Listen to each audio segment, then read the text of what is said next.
Hello नमस्कार जय हिंद दोस्तों। स्वागत है आपका यूनिक स्टडी अड्डा पर। तो आज UP triple S C PT exam को मद्देनजर रखते हुए आप सभी लोगों के लिए अर्थव्यवस्था यानी भारतीय अर्थव्यवस्था, जिससे 5 नंबर का आपसे पीटी एग्जाम में पूछेगा। और हमें पता है कि आप सभी लोग हिस्ट्री, जियोग्राफी, पॉलिटी पर तो ध्यान देते हैं, परंतु इकोनॉमिक्स, इस अर्थव्यवस्था वाले सब्जेक्ट पर ध्यान नहीं देते हैं। तो इस अर्थव्यवस्था के आपके जो समस्या आ रही है, उस समस्याओं को आज के इस मात्र 30 से 40 मिनट के वीडियो में सॉल्व करेंगे। लास्ट तक बने रहिएगा। जितने भी इसमें टॉपिक दिए हुए हैं उन सभी को क्लियर करेंगे। ठीक है, तो देखिए टॉपिक क्या दिया है। टॉपिक दिया है हमारा भारतीय अर्थव्यवस्था 1947 से 91, योजना आयोग, पंचवर्षीय योजना, मिश्रित अर्थव्यवस्था, हरित क्रांति, दुग्ध विकास, बैंकों का राष्ट्रीयकरण, 2014 के पश्चात आर्थिक विकास, 1991 के आर्थिक सुधार। तो इन सभी टॉपिक को आज की इस वीडियो में हम लोग पढ़ेंगे। मात्र 30 से 40 मिनट वीडियो में पढ़ेंगे। आपका जो पढ़ लिए उनका रिवीजन हो जाएगा, जो नहीं पढ़े हैं एक बार बढ़िया से देख लें, 2 बार देख लें, उनको याद हो जाएगा। तो चलिए शुरू करते हैं आज की इस वीडियो को। इसमें सबसे पहला हमारा टॉपिक है योजना आयोग। अब देखिए 1947-1991 के भारत में आर्थिक विकास को समझने के लिए सबसे अच्छा है कि हम लोग पंचवर्षीय योजनाओं के माध्यम से पढ़ें, तो हमारा अच्छे से क्लियर हो जाएगा। तो उसी क्रम में हमारा सबसे पहले है योजना आयोग। अब योजना आयोग की बात करें तो योजना आयोग क्यों बना। तो योजना आयोग भारत के विकास के लिए, क्रमागत रूप से विकास के लिए इस योजना आयोग को बनाया गया। तो योजना आयोग इसी के द्वारा पंचवर्षीय योजनाओं का निर्माण किया जाता है। देश में उपलब्ध आर्थिक व प्राकृतिक संसाधनों का आकलन करना, विकास की प्राथमिकताओं के आधार पर संसाधनों का आवंटन करना, योजना का मूल्यांकन करना, ये सभी कार्य योजना आयोग के होते हैं। ठीक है, इतना ध्यान रखिएगा कि योजना आयोग का काम है सबसे बढ़िया काम कि योजना आयोग का कार्य है भारत के विकास के लिए योजना बनाना। उसमें स्थापना की यदि हम लोग बात करें तो आपसे सीधे सीधे फैक्ट पूछेगा। स्थापना, अध्यक्ष, पहले अध्यक्ष, उपाध्यक्ष, तो यही से पूछेगा। तो सबसे पहले स्थापना की बात करें तो 15 मार्च 1950 को योजना आयोग का स्थापना हुआ। नेक्स्ट हमारा अध्यक्ष, तो इसके अध्यक्ष की बात करें तो प्रधानमंत्री, योजना आयोग के अध्यक्ष प्रधानमंत्री होते थे। वर्तमान में तो योजना आयोग को समाप्त कर दिया गया है। तो जब भी ये योजना आयोग था तब प्रधानमंत्री अध्यक्ष हुआ करते थे। उपाध्यक्ष की बात करें तो उपाध्यक्ष आपको पहला और लास्ट केवल याद करना है। कुल 12 हम लोग बात करें तो योजना आयोग उपाध्यक्ष की, तो उपाध्यक्ष पहले जो थे गुलजारी लाल नंदा। अंतिम योजना आयोग के उपाध्यक्ष की बात करें तो मोंटेक सिंह अहलूवालिया योजना आयोग के अंतिम उपाध्यक्ष थे। तो आपको यहाँ से याद रखना यही। अब इस योजना आयोग के देखिए इसी के तरह एक राष्ट्रीय विकास परिषद की स्थापना किया गया। राष्ट्रीय विकास परिषद योजना आयोग जो बना है उसको स्वीकृति प्रदान करने के लिए, उस जो योजना बना है उसको अंतिम रूप से स्वीकृति देने के लिए एक राष्ट्रीय विकास परिषद का स्थापना किया गया। राष्ट्रीय विकास परिषद जिसे एनडीसी नेशनल डेवलपमेंट कमेटी कहते हैं। तो एनडीसी, इसकी स्थापना की बात करें तो 6 अगस्त 1952 को इस एनडीसी यानी राष्ट्रीय विकास परिषद की स्थापना हुई। इसका काम योजना आयोग द्वारा जो योजना बना है इसको अंतिम रूप से स्वीकृति देना होता है। तो ये काम है राष्ट्रीय विकास परिषद का। तो योजना आयोग और राष्ट्रीय विकास परिषद, उम्मीद है आप सभी को क्लियर हो गया होगा। नेक्स्ट हम लोग देख लेते हैं नीति आयोग। अब नीति आयोग की बात करें तो 2015 में नीति आयोग को समाप्त कर दिया गया था। 2015 में नीति आयोग को समाप्त करके उसके स्थान पर 2015 में योजना आयोग को समाप्त करके उसके स्थान पर नीति आयोग को लाया गया था। नीति आयोग को लाया गया था। अब देखिए नीति आयोग, इसके नीति का फुल फॉर्म यदि पूछे तो जाएगा national institution for transforming India. National institution for transforming India, तो हो जाएगा नीति का फुल फॉर्म। अब स्थापना की बात करें तो 1 जनवरी 2015 नरेंद्र मोदी जी ने इसकी स्थापना की। अब इसके भी अध्यक्ष जो होते हैं भारत के प्रधानमंत्री होते हैं। भारत के प्रधानमंत्री इसके अध्यक्ष होते हैं। उपाध्यक्ष की बात करें तो उपाध्यक्ष जो पहले उपाध्यक्ष थे, तो पहले उपाध्यक्ष अरविंद पनगड़िया थे। अरविंद पनगड़िया इसके उपाध्यक्ष थे पहले। वर्तमान में बात करें तो सुमन बेरी। सुमन बेरी वर्तमान में नीति आयोग की उपाध्यक्ष है। सीईओ की बात करें तो पहली सीईओ सिंधु श्री खुल्लर, और वर्तमान में सीईओ की बात करें तो BVR सुब्रमण्यम। BVR सुब्रमण्यम आपको याद रखना है। तो नीति आयोग से इतना ही आपसे क्वेश्चन बनेगा। नीति आयोग का full form national institution for transforming India, 1 जनवरी 2015 को स्थापना। अध्यक्ष प्रधानमंत्री होता है। उपाध्यक्ष तो पहले उपाध्यक्ष अरविंद पनगड़िया, अंतिम मतलब वर्तमान में जो है, अंतिम नहीं, वर्तमान में है सुमन बेरी। सीईओ पहले सीईओ सिंधु श्री खुल्लर, वर्तमान में सीईओ BVR सुब्रमण्यम है। तो उम्मीद है आप सभी को इतना क्लियर होगा। नेक्स्ट हम लोग शुरू करते हैं पंचवर्षीय योजना।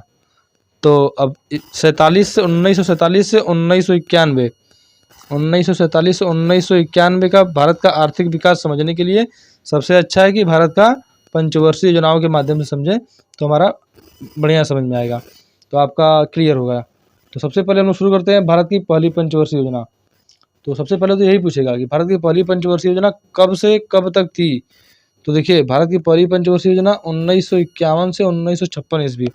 मोस्ट इंपॉर्टेंट क्वेश्चन, 1951 से 1956 ईस्वी तक पहली पंचवर्षीय योजना का है अवधि।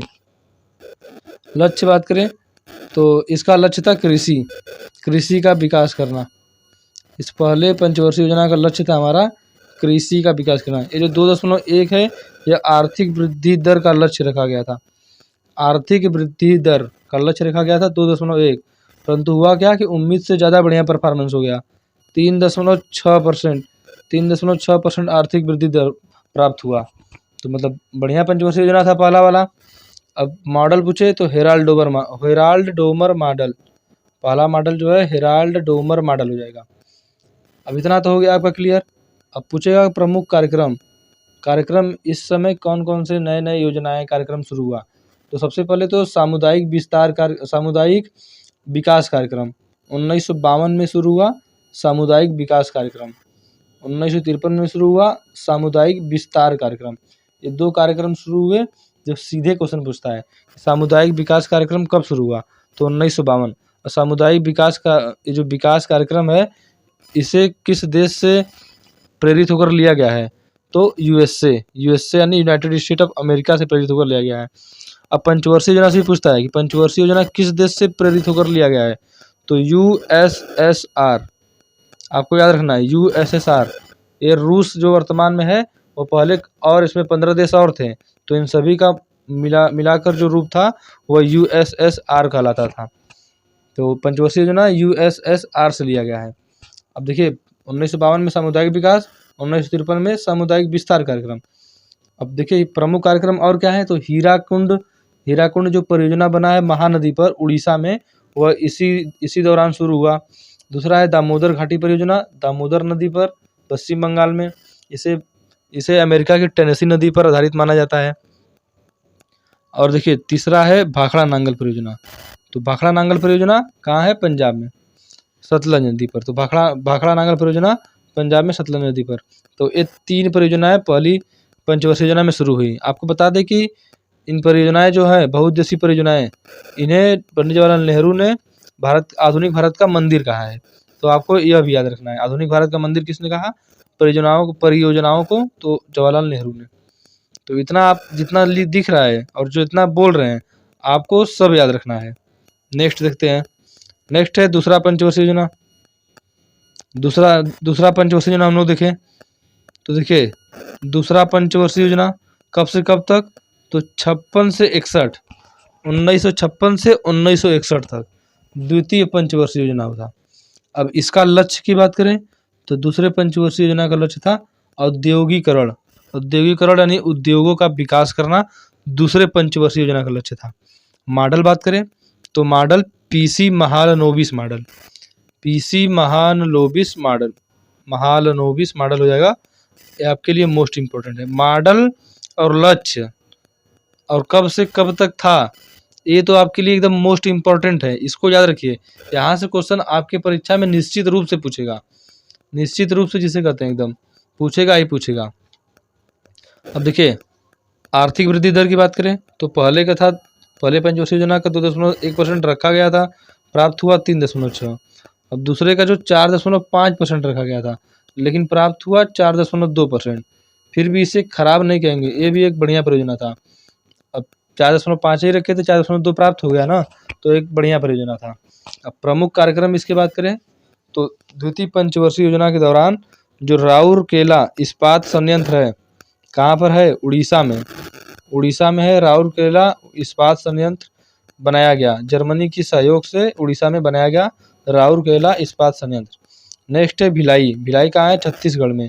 यह किसकी सहायता से बनाया गया? तो रूस की सहायता से बनाया गया, भारत में। रूस की सहायता से भिलाई इस्पात संयंत्र बनाया गया। अगला है दुर्गापुर।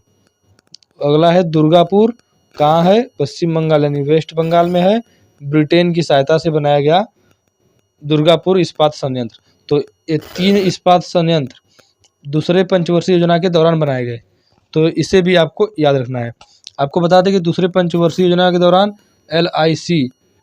LIC की भी स्थापना हुआ था। दूसरे पंचवर्षीय योजना के दौरान LIC के वर्तमान चेयरमैन पूछे तो सिद्धार्थ मोहंती, आपको यह भी याद रखना है। तो दूसरे पंचवर्षीय योजना की इतनी सारी बातें आपको याद रखना है। नेक्स्ट अगला है हमारा तृतीय पंचवर्षीय योजना। अब तृतीय पंचवर्षीय योजना कब से कब तक? तो 1961 से 1966। 1961 से 1966। अब इसका लक्ष्य क्या था? तो पहले का लक्ष्य था कृषि, दूसरे का लक्ष्य औद्योगिकरण और तीसरे का लक्ष्य कृषि और औद्योगिक एक साथ विकास। कृषि और औद्योगिकरण का एक साथ विकास करना तीसरे का लक्ष्य था। कृषि और औद्योगिक एक साथ। उम्मीद है आप लोग सब समझ रहे होंगे। तो एक साथ विकास करना। अब मॉडल क्या था? तो सुखमय चक्रवर्ती, जिसे कभी कभी सैडी चक्रवर्ती नाम दे दिया जाता है, तो इस मॉडल पर आधारित था तीसरा पंचवर्षीय योजना। सुखमय चक्रवर्ती मॉडल पर आधारित था तीसरा पंचवर्षीय योजना। मॉडल तो आपको मोस्ट इम्पॉर्टेंट तरीके से याद रखना है। अब आर्थिक वृद्धि दर की बात करें तो 5.6% आर्थिक वृद्धि दर रखा गया था, परंतु प्राप्त कितना हुआ? 2.4%। 2.4% प्राप्त हुआ, यानी आधे से भी कम प्राप्त हुआ। तो इसका मतलब क्या हुआ कि यह पंचवर्षीय योजना बिल्कुल बुरी तरह से ध्वस्त हुई, एकदम विफल हुई। यह पंचवर्षीय योजना, तीसरी पंचवर्षीय योजना बुरी तरह से विफल हो गई। अब इसमें इसके विफल होने के कारण के बारे में जाने तो भारत चीन युद्ध हो जाएगा 1962 में। भारत पाकिस्तान युद्ध हो जाएगा 1965 ईस्वी में। 1966 में भीषण अकाल पड़ा भारत में खाने के लिए नहीं था 1966 में। तो 1962 में भारत चीन, 1965 में भारत पाकिस्तान, 1966 में भारत में अकाल पड़ गया। तो ये सब कारण है इस पंचवर्षीय योजना के विफल होने का। अब देखिए प्रमुख कार्यक्रम की बात करें तो इस योजना के दौरान कौन कौन से कार्यक्रम चले। तो सबसे पहले हो जाएगा बोकारो इस्पात संयंत्र। बोकारो इस्पात संयंत्र जो रूस की सहायता से झारखंड में बनाया गया। बोकारो इस्पात संयंत्र। इसके पहले कौन कौन सा था? राउरकेला, भिलाई, दुर्गापुर। द्वितीय पंचवर्षीय योजना। तीसरे के दौरान बोकारो इस्पात संयंत्र जो झारखंड में है, रूस की सहायता से बनाया गया। ठीक है। अब 1964 देखिए इसी पंचवर्षीय योजना के दौरान 1964 में भारतीय औद्योगिक विकास बैंक IDBI इसका स्थापना हुआ। भारतीय औद्योगिक विकास बैंक की स्थापना हुई 1964 में। और नेक्स्ट है unit trust of India UTI, इसका भी स्थापना हुआ 1964 में। तो ये दोनों आपके लिए इम्पोर्टेंट होंगे। और आपको बता दें कि इसी के साथ साथ 1965 में FCI जो MSP पर अनाज की खरीद करता है, FCI नाम सुने होंगे आप लोग। तो FCI जो MSP पर अनाज को खरीदता है, उसकी स्थापना 1965 में हुई। तो इस सारी बातें आपको याद रखना होगा। नेक्स्ट देखिए पंचवर्षीय योजना के मद्देनजर देखिए तीसरी पंचवर्षीय योजना जब विफल हो गई तो 66 से 69 3 साल तक योजना अवकाश हो गया, यानी कि कोई योजना ही नहीं बनाया गया। 3 साल तक कोई योजना ही नहीं बनाया गया। इस समय को कह दिया गया यह योजना अवकाश है। तो इस समय कुछ तो काम हुआ होगा। तो इस समय हरित क्रांति हो गया। हरित क्रांति हुआ तो क्या हो गया? क्योंकि भारत में अकाल पड़ रहा था, इस हरित क्रांति के होने से भारत में गेहूं और चावल की उत्पादकता भयंकर मात्रा में वृद्धि हो गई। गेहूं और चावल की मात्रा में। तो जब वृद्धि हो गई तो अकाल समाप्त हो गया। तो हरित क्रांति इस योजना अवकाश के दौरान शुरू हुआ। अब हरित क्रांति के विश्व में यदि जनक पूछे तो नॉर्मन बोरलॉग, जो कि यूएसए के थे नॉर्मन बोरलॉग, इनको हरित क्रांति का जनक माना जाता है विश्व में। यदि भारत में पूछे तो एमएस स्वामीनाथन, इनको हरित क्रांति का जनक माना जाता है। इससे प्रभावित कौन कौन सी फसलें थे तो गेहूं और चावल। और इससे भारत में प्रभावित राज्य पूछे तो पंजाब, हरियाणा और पश्चिमी उत्तर प्रदेश, इस हरित क्रांति से बहुत ज़्यादा प्रभावित राज्य थे। तो योजना अवकाश 6669। नेक्स्ट हमारा चतुर्थ पंचवर्षीय योजना, कब से कब तक तो 1969 से 1974 तक। लक्ष्य क्या था? स्थिरता के साथ आर्थिक विकास, यानी एकदम आराम से आर्थिक विकास करेंगे, यह लक्ष्य था चौथे पंचवर्षीय योजना का। मॉडल अशोक रुद्र व एलन माने मॉडल। आपको केवल 5 पंचवर्षीय योजनाओं तक मॉडल और उसका लक्ष्य यदि याद कर लें और समय, तो आप समझ लीजिए कि आपका बेड़ा पार हो जाएगा। अब देखिए आर्थिक वृद्धि दर, तो आर्थिक वृद्धि दर 5.5% लक्ष्य रखा गया। ये जो चौथी पंचवर्षीय योजना है इसके 5.5% लक्ष्य रखा गया और प्राप्त कितना हुआ? 3.3%। 3.3% प्राप्त हुआ। अब इस पंचवर्षीय योजना के दौरान यदि हम लोग बात करें कुछ कार्यक्रम की, तो 1969 में 14 बैंकों का राष्ट्रीयकरण किया गया। जिन बैंकों की पूंजी 50 करोड़ से अधिक थी उनका राष्ट्रीयकरण कर दिया गया। लीड बैंक योजना शुरू हुआ। श्वेत क्रांति 1970 में श्वेत क्रांति भी शुरू हुआ, जिसे ऑपरेशन फ्लड के नाम से भी जाना जाता है। किसने शुरू किया? तो डॉक्टर वर्गीज कुरियन ने श्वेत क्रांति की शुरुआत की। तो ये सब आपके लिए इस पंचवर्षीय योजना की कुछ महत्वपूर्ण कार्यक्रम है, इन्हें भी आपको याद रखना है। आपको बता दें कि 1974 में भूमिगत परमाणु परीक्षण भी किया गया, जिसका नाम था लाफिंग बुद्धा या स्माइलिंग बुद्धा भी उसे कहते हैं। तो चौथी पंचवर्षीय योजना से आपको इतनी बातें याद रखनी है। नेक्स्ट है पांचवी पंचवर्षीय योजना, पंचम पंचवर्षीय योजना, कब से कब तक? 74 से 78 तक। तो सबसे पहले इस योजना का मुख्य बात यही है कि जो पांचवी पंचवर्षीय योजना है पूरा नहीं हो पाया, यानी पूर्ण नहीं हो पाया। कौन सी पंचवर्षीय योजना? पांचवी पंचवर्षीय योजना। अब देखिए इसका लक्ष्य क्या था? तो गरीबी निवारण इस पंचम पंचवर्षीय योजना का लक्ष्य था। मॉडल द्वारका प्रसाद धर मॉडल।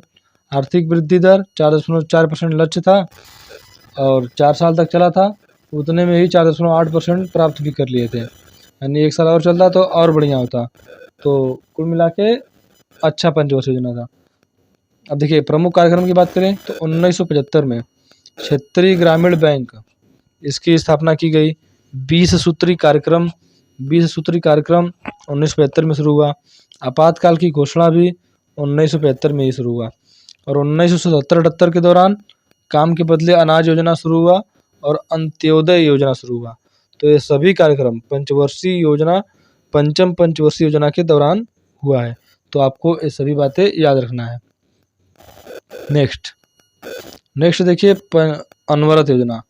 अब 1978 से 1980 सरकार आ गई मोरारजी देसाई की, तो इन्होंने अनवरत योजना, जिसे रोलिंग प्लान भी कहते हैं। कौन सा प्लान? रोलिंग प्लान भी कहते हैं इसे, रोलिंग प्लान भी कहते हैं अनवरत योजना को। मोरारजी देसाई ने इस रोलिंग प्लान को शुरू किया। तो इसको शुरू किया कब से कब तक? 18 से 83 तक था। 18 से 83 तक 5 साल के लिए शुरू किया इन्होंने भी। तो अनवरत योजना model Gunnar Myrdal model. Gunnar Myrdal को रोलिंग प्लान का जनक माना जाता है विश्व में। गुन्नार मिडल को जनक माना जाता है रोलिंग प्लान का। अब भारत में यदि पूछे तो भारत में डीडी लक्कड़वाला को रोलिंग प्लान का जनक माना जाता है। इसके अंतर्गत कोई महत्वपूर्ण बात आपको याद नहीं रखना है, बस याद रखना है कि अनवरत योजना 78 से 83 तक चला था। मॉडल गुन्नार मिडल मॉडल, जनक गुन्नार मिडल, भारत में डीडी लक्कड़वाला। नेक्स्ट हमारा छठवीं पंचवर्षीय योजना, कब से कब तक? तो 80 से 85 तक छठवीं पंचवर्षीय योजना आपको याद रखना है। लक्ष्य रोजगार सृजन के साथ गरीबी निवारण। लक्ष्य आपको मोस्ट इम्पोर्टेंट याद रखना है। लक्ष्य और मॉडल आगत निर्गत मॉडल छठवीं पंचवर्षीय योजना का लक्ष्य था। अब देखिए आर्थिक वृद्धि दर की बात करें तो 5.2% इसका लक्ष्य था और प्राप्त हो गया 5.7%। तो बढ़िया लक्ष्य था, बढ़िया आर्थिक वृद्धि था इसमें। अब देखिए प्रमुख कार्यक्रम की बात करें तो 1980 में 6 बैंकों का राष्ट्रीयकरण कर दिया गया। 6 बैंकों का राष्ट्रीयकरण कर दिया गया जिन बैंकों की पूंजी 200 करोड़ से अधिक थी, उनका राष्ट्रीयकरण कर दिया गया। नेक्स्ट 1982 में नाबार्ड की स्थापना की गई। किस समिति की सिफारिश पर? तो शिवरमन सिंह समिति की सिफारिश पर 12 जुलाई 1982 को नाबार्ड की स्थापना की गई। नेक्स्ट है एग्जिम बैंक की स्थापना। 1982 में ही एग्जिम बैंक की स्थापना की गई। एग्जिम बैंक यानी कि एक्सपोर्ट इंपोर्ट बैंक जो होता है उसे कहते हैं। एग्जिम बैंक की स्थापना की गई। तो 6वीं पंचवर्षीय योजना से इतना आपको याद रखना है। और 7वीं पंचवर्षीय योजना मोस्ट कोई इंपॉर्टेंट नहीं है, इतना यदि कर लिए 6 पंचवर्षीय योजना समझ लीजिए आपका 47 से 91 तक का आर्थिक विकास क्लियर है। नेक्स्ट देखिए बैंकिंग।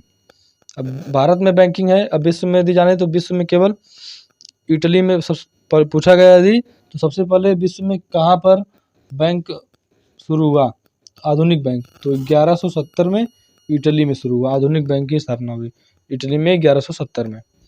अब बैंकिंग भारत में पूछेगा तो भारत में फर्स्ट बैंक 1770 में, नाम क्या था? Bank of Hindustan. इसमें भारत पर अंग्रेजों का राज्य था। तो 1770 में बैंक ऑफ हिंदुस्तान की स्थापना हुई। सीधे सीधे आपसे क्वेश्चन पूछेगा कि बैंक ऑफ हिंदुस्तान, भारत के पहले बैंक की स्थापना कब हुई? तो 1770 बैंक ऑफ हिंदुस्तान। नेक्स्ट देखिए भारत में 1806 में बैंक ऑफ बंगाल की स्थापना की गई। Bank of Bengal. 1840 में बैंक ऑफ बॉम्बे। 1843 में बैंक ऑफ मद्रास की स्थापना की गई। अब जब इनकी स्थापना की गई तो हुआ क्या बाद में कि इन तीनों बैंकों को मिलाकर विलय कर दिया गया। इन तीनों को विलय करने के बाद 1921 में इन तीनों को मिलाकर इंपीरियल बैंक ऑफ इंडिया की स्थापना कर दी गई। इंपीरियल बैंक ऑफ इंडिया की स्थापना कर दी गई 1921 में। 1921 में इंपीरियल बैंक, और इसी इंपीरियल बैंक का 1955 में स्टेट बैंक ऑफ इंडिया के रूप में रूपांतरण कर दिया गया। स्टेट बैंक ऑफ इंडिया यानी कि SBI, वर्तमान में जिसे आप लोग भारतीय स्टेट बैंक के नाम से जानते भी हैं। तो स्टेट बैंक ऑफ इंडिया, भारतीय स्टेट बैंक 1955 में बना था। भारत का सबसे बड़ा वाणिज्यिक बैंक है। नेक्स्ट हमारा 1881 में अवध कमर्शियल बैंक की स्थापना हुई। अवध कमर्शियल बैंक की क्या खास बात है भैया? तो प्रथम बैंक जिसका प्रबंधन भारतीयों ने किया। फिर उसके बाद 1894 में पंजाब नेशनल बैंक की स्थापना हुई। इसकी क्या खास बात है? तो प्रथम भारतीय बैंक यानी प्रथम भारतीयों द्वारा स्थापित बैंक है। Next 1911 central bank of India, जो प्रथम भारतीय बैंक है। इसमें भारतीय थे परंतु जो पैसा इन्वेस्ट कर रहे थे वो जो ब्रिटेन के थे, अंग्रेज ही इन्वेस्ट कर रहे थे। लेकिन 1911 सेंट्रल बैंक ऑफ इंडिया, प्रथम स्वदेशी बैंक जो पूर्ण रूप से स्वदेशी था, भारतीयों द्वारा पैसा लगाया गया था, तो मतलब पूर्ण रूप से स्वदेशी था। तो सेंट्रल बैंक ऑफ इंडिया 1911 में प्रथम स्वदेशी बैंक बना। नेक्स्ट आपसे पूछेगा RBI, भारत का सरकारी बैंक। तो RBI reserve bank of India, स्थापना कब हुआ? तो 1934 में एक एक्ट आया हिल्टन यंग समिति के सिफारिश पर। 1934 में RBI एक्ट आया जिसके हिल्टन यंग समिति की सिफारिश पर 1935 में इसकी स्थापना हुई। RBI की 1935 में स्थापना हुई। अब इसका राष्ट्रीयकरण फिर कर दिया गया। कब कर दिया गया? तो 1 जनवरी 1949 को इसका राष्ट्रीयकृत कर दिया गया इस RBI को। RBI भारत का सरकारी बैंक है। नेक्स्ट है बैंकों का विलय। तो देखिए बैंकिंग चल रहा है सब, यहाँ से एक क्वेश्चन आपके लिए निश्चित पूछेगा बैंकिंग में बैंकों का विलय। तो सर्वप्रथम 2017 में 5 सहयोगी बैंक प्लस भारतीय महिला बैंक, 2013 में बना था भारतीय महिला बैंक, इनको मिलाकर इनको मतलब SBI में इनका विलय कर दिया गया। स्टेट बैंक ऑफ इंडिया, इसमें इनका SBI की 5 सहयोगी बैंक थी और भारतीय महिला बैंक मिलाकर SBI में इनका विलय कर दिया गया। Next 2019 most important, Vijaya bank plus देना बैंक, बराबर बैंक ऑफ बड़ौदा, यानी विजया बैंक और देना बैंक को बैंक ऑफ बड़ौदा में मिला दिया गया। नेक्स्ट 2020 में 10 बैंकों का विलय हुआ, जिसमें आपका केनरा बैंक था, सिंडिकेट, ये सभी Allahabad bank, Indian bank, Allahabad bank का इंडियन बैंक में, सिंडिकेट का केनरा बैंक में, तो ओरिएंटल बैंक ऑफ इंडिया, इन सभी बैंकों का आपस में विलय कर दिया गया था। मतलब कुल 10 बैंक थे जिनका विलय कर दिया गया। कब? 2020 में। तो बैंकिंग से इतना ही आपसे क्वेश्चन पूछेगा, आप लोग एकदम पढ़ लीजिए। एक बार नहीं हो रहा है क्लियर, 2 बार पढ़िए। नेक्स्ट है टैक्स।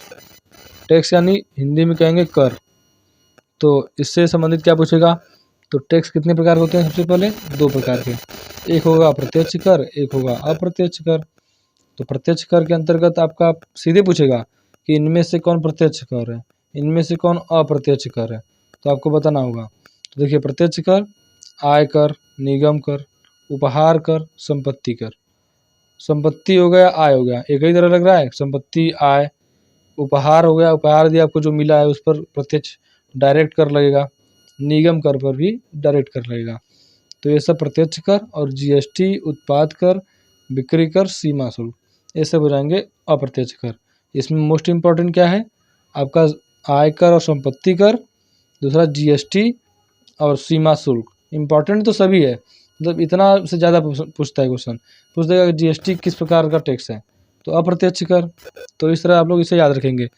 जितना है इसमें दिया सब मोस्ट इम्पॉर्टेंट है, सभी याद रख लेंगे तो और अच्छा है। नेक्स्ट देखिए है जीएसटी। तो जीएसटी के बारे में जान लेते हैं हम लोग।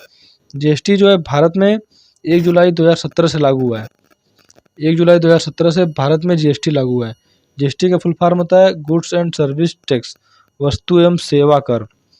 अब 2017 से लागू हुआ है भारत में। ड्राफ्ट इसका असीम दास गुप्ता ने तैयार किया। किस समिति की सिफारिश पर यह लागू हुआ? तो विजय केलकर समिति द्वारा सिफारिश पर इसके जीएसटी भारत में लागू हुआ। भारत का जीएसटी मॉडल पूछे तो कनाडा मॉडल पर आधारित है। कनाडा मॉडल पर आधारित है भारत का जीएसटी मॉडल। जीएसटी में 17 कर मिला दिए गए। भारत में जो 2017 में जीएसटी लागू हुआ, इसमें कुल मिला 17 टैक्स एक ही में मिलाकर जीएसटी बना दिया गया। और प्रथम राज्य जहाँ पर यह लागू हुआ तो असम प्रथम राज्य है जहाँ पर जीएसटी लागू हुआ। अंतिम राज्य जहाँ पर लागू हुआ तो जम्मू कश्मीर। किस संशोधन विधेयक के द्वारा आया? तो 101वां संशोधन विधेयक 3 अगस्त को राज्यसभा में आया था, 8 अगस्त को लोकसभा में आया था। अब देखिए, आपको बता दें कि विश्व में सर्वप्रथम फ्रांस में लागू हुआ था जीएसटी। विश्व में सर्वप्रथम फ्रांस में लागू हुआ था। तो जीएसटी से इतना क्वेश्चन पूछेगा। नेक्स्ट कुछ शब्दावली हैं जिसे आपको याद रखना है। अब याद रख लेंगे तो अच्छा है, डायरेक्ट पूछेगा आपसे। तो सबसे पहले मुद्रास्फीति क्या होता है? मुद्रास्फीति क्या होता है? तो मुद्रास्फीति यानी कि मुद्रास्फीति वह अवस्था है जिससे मुद्रा मूल्य गिर जाता है और कीमत बढ़ जाती है। यानी कि मुद्रा की जो मूल्य है वह गिर जाएगा और कीमत बढ़ जाएगा। वस्तुओं जो आपको मार्केट में सामान मिल रहा है उसकी कीमत बढ़ जाएगी और मुद्रा का मूल्य जो आपके है वह गिर जाएगा एकदम। तो ये हो जाएगा मुद्रास्फीति। और नेक्स्ट हमारा नकद आरक्षी अनुपात। तो यह क्या होता है? तो नकद आरक्षी अनुपात जब कोई वाणिज्यिक बैंक अपनी कुल जमा पूंजी का, वाणिज्यिक बैंक यानी कि जैसे आप लोग देख रहे हैं एसबीआई है, बैंक ऑफ बड़ौदा है, यूनियन बैंक ऑफ इंडिया है, ये सब बैंक वाणिज्यिक बैंक हैं। तो जब कोई वाणिज्यिक बैंक अपनी कुल जमा पूंजी का आरबीआई द्वारा आरबीआई एक भाग निश्चित करता है, उतना भाग को रिजर्व बैंक के पास यदि रखता है तो वह नकद आरक्षी अनुपात कहलाता है। नहीं समझे? कि जो भी वाणिज्यिक बैंक है वह अपनी कुल जमा पूंजी का कुछ पैसा आरबीआई के पास रखेंगे, रखना ही है उन्हें। तो जो जितना आरबीआई ने निश्चित किया है पैसा, तो जो पैसा रखते हैं वाणिज्यिक बैंक उसे नकद आरक्षी अनुपात कहते हैं। उम्मीद है समझ गए होंगे। नेक्स्ट है रेपो रेट। तो रेपो रेट भी मोस्ट इम्पॉर्टेंट। रेपो रेट अर्थात वाणिज्य बैंकों द्वारा केंद्रीय बैंकों से जिस दर पर ऋण लिया जाता है।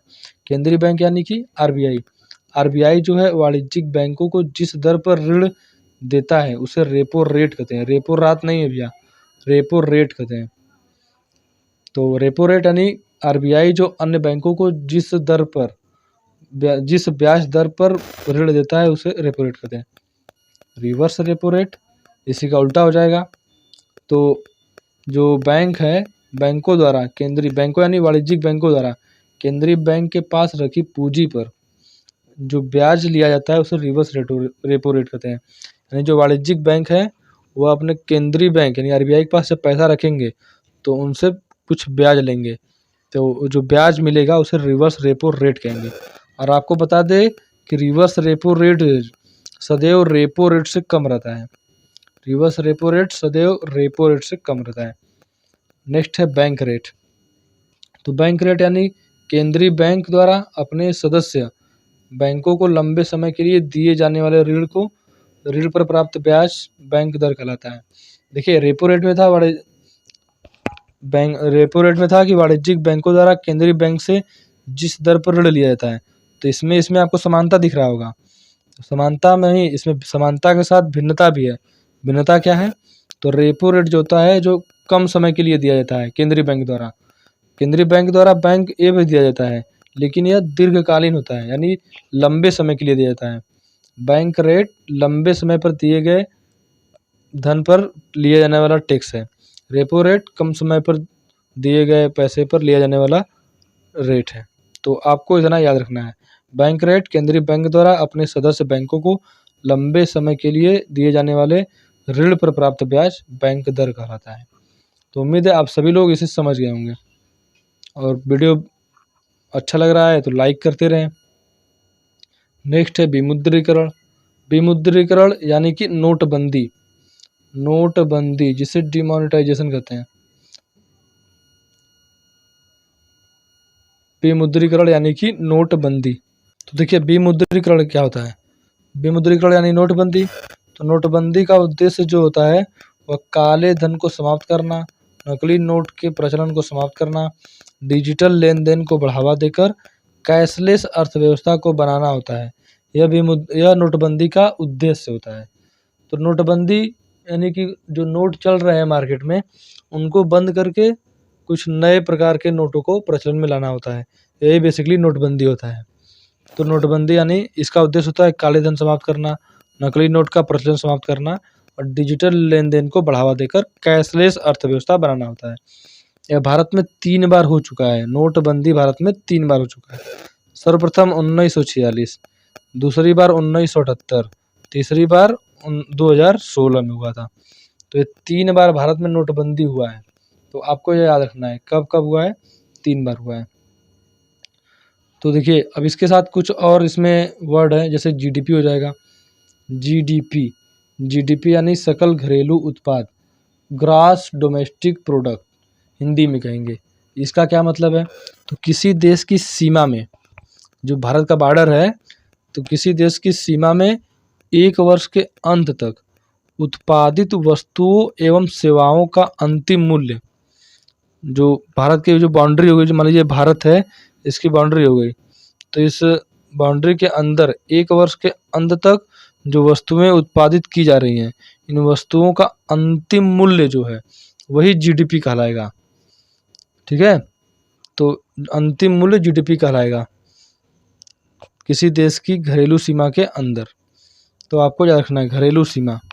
अब घरेलू सीमा, तो घरेलू सीमा के अंतर्गत भारत की भौगोलिक स्थिति हो जाएगा, जो स्थलीय सीमा है, समुद्री सीमा हो जाएगा, घरेलू जलयान तथा वायुयान का उत्पादन हो जाएगा, विदेश में स्थित देश के दूतावास, वहाँ पर भी जो उत्पादन होगा वह भी घरेलू सीमा के अंतर्गत ही आएगा।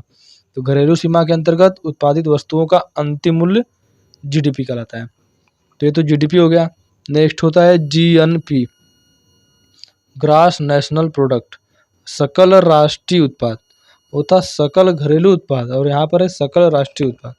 तो कुछ नहीं करना है, सिंपल है। जीएनपी जो जीडीपी था उसमें से क्या करना है कि जो भारत में कुछ विदेशी भी काम करने आते हैं तो इन विदेशियों का मूल्य घटा देते हैं, विदेशी वाला घटा देते हैं जो आय प्राप्त करते हैं, और भारत के लोग जो विदेश में काम करते हैं उनका वाला जोड़ देते हैं। तो भारतीय जो विदेश में काम करते हैं उनका जोड़ देते हैं, और विदेशी जो भारत में काम करते हैं उनका घटा देते हैं जीडीपी में से। तो हमारा GNP यानी ग्रॉस नेशनल प्रोडक्ट प्राप्त हो जाता है। उम्मीद है आप सभी लोगों को एकदम अच्छे से समझ में आया होगा। समझ में आया है तो लाइक करते रहिए भैया और शेयर भी जरूर करें। नेक्स्ट रहता है इसमें, नेक्स्ट हमारा और इसमें यदि देखें तो मुद्रा प्रणाली होता है। नेक्स्ट अगला है मुद्रा प्रणाली। तो मुद्रा प्रणाली भारत में सर्वप्रथम कागजी मुद्रा का यदि प्रचलन देखें तो 1893 में शुरू हुआ। भारत में जो ये वर्तमान में नोट चल रहे हैं कागजी मुद्रा, 1893 में शुरू हुआ था भारत में कागजी मुद्रा। भारत में नोट कौन छापता है? तो नोट छापता है RBI। RBI को यह अधिकार है, RBI एक्ट 1934 के द्वारा, कि आप नोट छापेंगे। 2 से कितने तक नोट छाप सकता है? तो 2 का नोट छाप सकता है। 2 से लेकर 10,000 तक नोट छाप सकता है। अब क्या 1 का नोट नहीं छपता है क्या? तो छपता है। कौन है उसके लिए? तो उसके लिए उत्तरदायी है वित्त सचिव। देखते हैं आप लोग, 1 के नोट पर वित्त सचिव का हस्ताक्षर होता है और 2 से 10,000 का RBI। अब लोग बात करें कि भारत में 2010 से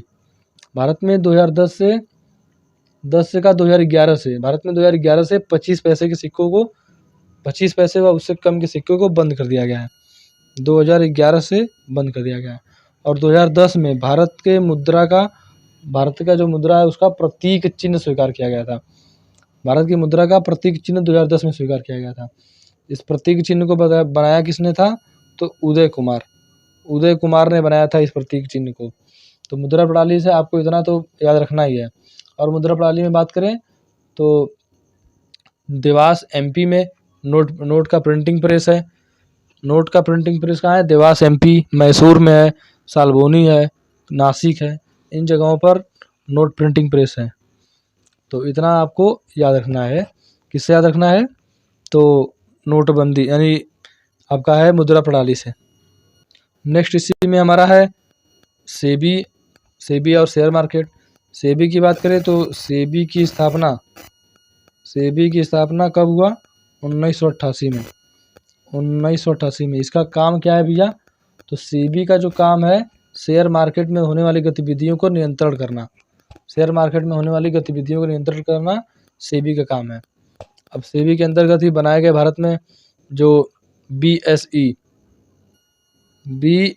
बॉम्बे स्टॉक एक्सचेंज, BSE, इसका स्थापना हुआ 1875 में। ये एशिया का पहला स्टॉक एक्सचेंज मतलब शेयर मार्केट वाला जगह है। भारत और एशिया का पहला शेयर बाजार है BSE, Bombay stock exchange, Asia और भारत का पहला शेयर बाजार है। तो इसका जो होता है सूचकांक, तो इसका सूचकांक जो है सेंसेक्स होता है। सेंसेक्स इसका सूचकांक होता है। सेंसेक्स आप लोग नाम सुने होंगे। ABSC का सूचकांक होता है। और बात कर रहे हैं आप लोग सुने होंगे निफ्टी। तो निफ्टी किसका सूचकांक होता है? तो निफ्टी सूचकांक होता है NSE का। NSE इसकी स्थापना 1992 में हुई। इसके सूचकांक जो है निफ्टी होता है इसका सूचकांक।